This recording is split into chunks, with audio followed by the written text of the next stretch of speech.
Welcome to the end, friend. What is up guys, Kris05 here with another video. As you know, the new Hearthstone expansion is closing in on us, and with this video I want to remind you guys that you have to prepare for it. You are not prepared! Shut up, Illidan, we're working on it. As Ben Brode said, Blizzard is supposed to announce it by the end of the month, and if things turn out like they usually do, we will have one more month before the expansion hits the servers, around the end of April. That gives us plenty of time to stack up our gold and gather some sweet arcane dust. Today I will discuss three main topics: how much gold you should have for the new expansion and how to gather it the fastest, how much dust you should have for the new expansion and how to gather that the fastest, and when to craft your new deck in the new expansion. I have already talked about this in previous videos, but today I want to give you some updates on them so you can have the upper hand once the new expansion hits. If you follow these tips, you will have a much better time in the game in the months to come. Let's start off with the gold.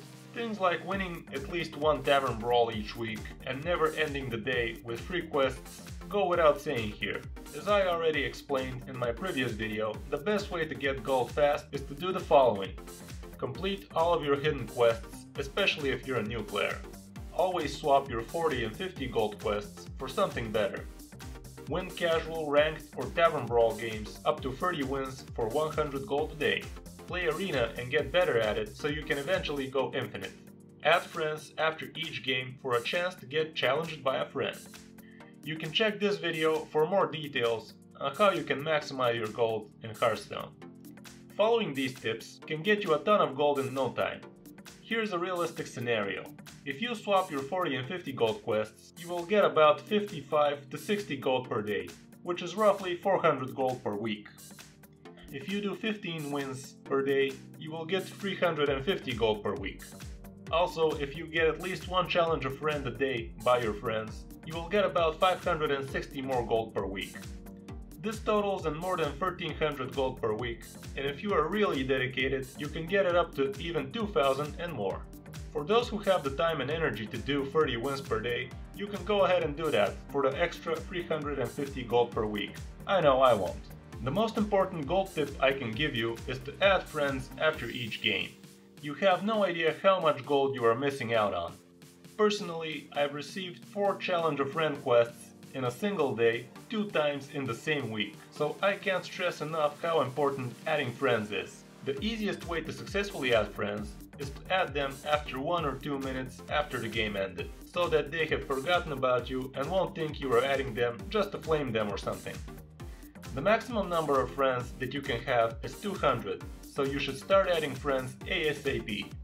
This is by far the easiest way to get gold, and I get more than 1000 gold per week just by doing this. Also, it is advised to check your friends list from time to time just to see if some have gone inactive. If someone has been inactive for more than 20 days, maybe it's time to replace them. My advice to you is to stack at least 3000 gold for the new expansion, so you can open around 40 packs from it when it is live. Blizzard usually throws several new packs to players when the new expansion is coming, so you will have a good base to work with once they finally release it. Let's move down to the dust. Again, this is a topic I discussed in detail in my video on how you can get the most legendaries in dust, and I suggest you check it out as well. The best way to get a lot of dust is buying the welcome bundle, disenchanting golden cards you don't need, disenchanting other cards you don't need, crafting Hall of Fame cards, and playing the arena. Like I said in my other video, if you plan on playing Hearthstone for a long time, it is really worth considering the welcome bundle. It is by far the best deal you will ever get from Blizzard, and for me that was enough to purchase it on my second month.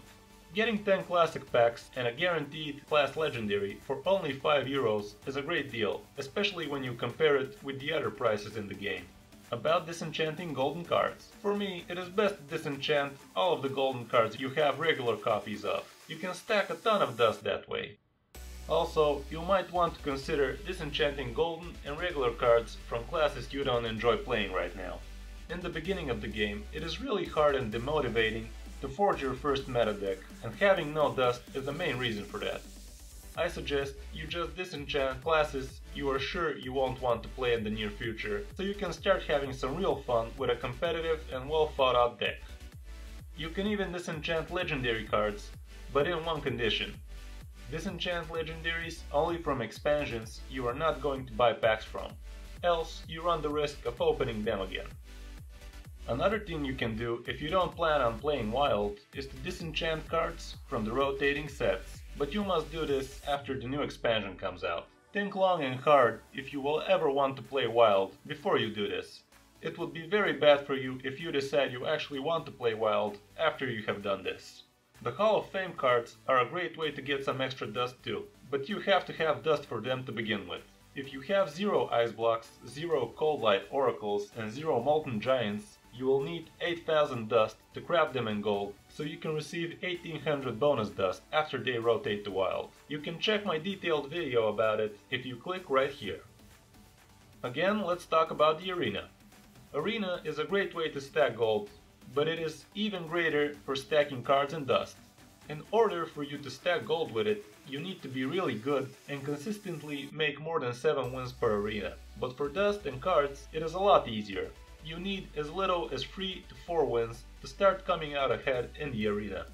Don't worry if you're not that good in arena. Just watch a few tutorials, play for a bit, and things will start to happen. Here is my arena guide for that matter. All in all, it would be good for you if you have at least 3000 dust for the new expansion, so you can start crafting your first competitive deck in the new meta. Speaking of which, let's talk about that now.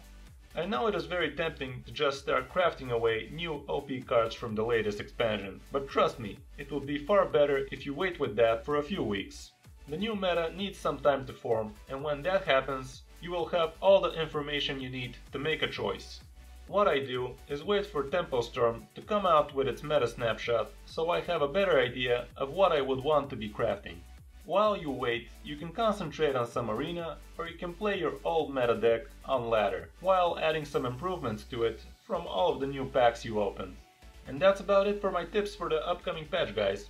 I hope you prepare well and really rock the ladder in the new year of the Raven. Thanks for watching, I'm Kris05 and I'll see you in my next video.